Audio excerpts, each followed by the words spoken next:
I mean, you say that you could sleep on the floor, but one thing that really surprised me is that you are, even though it's your baby, you can't help your baby at all in that situation. You have to leave it to the doctors and nurses.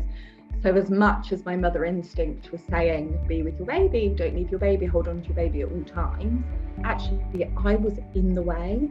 It's something as a parent you'll never forget, but the sound of the machines beeping to let you know your baby is being resuscitated.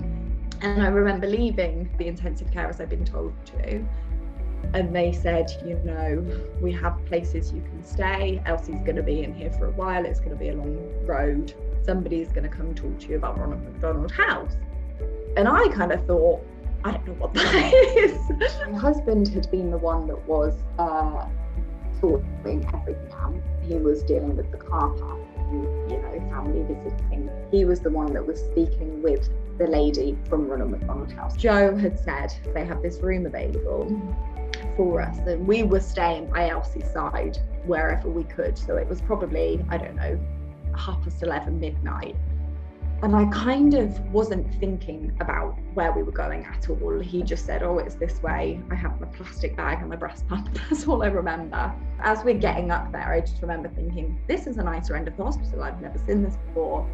And then we go down the corridor and it's amazing. It's just decorated so nicely. And I remember looking at all of the pictures on the walls, and all of the rooms are called something, and there was a story behind each thing. And I just remember feeling so numb. And then in that moment, I just remember taking it all in, and it was just like, wow. It was just for that split second, I just kind of was taken away from the situation and where we were. And it was so what I needed at the time. And we walked in, and I'll never forget, on the beds, there was a little bag, 2 little gift bags, one for him, one for her. And in my bag, it had shower gel, it had conditioner, it had deodorant. It was like an actual lovely women's deodorant. And I remember sitting on the bed, and I popped Friends on my phone, and I sat and I pumped my breast milk. And that was the time that I had created the most milk that I had the whole time. And then as I sat on that bed, my freshly washed hair, my freshly brushed teeth, watching Friends on my phone on an actual bed, I remember thinking, okay, I'm a little bit less stressed.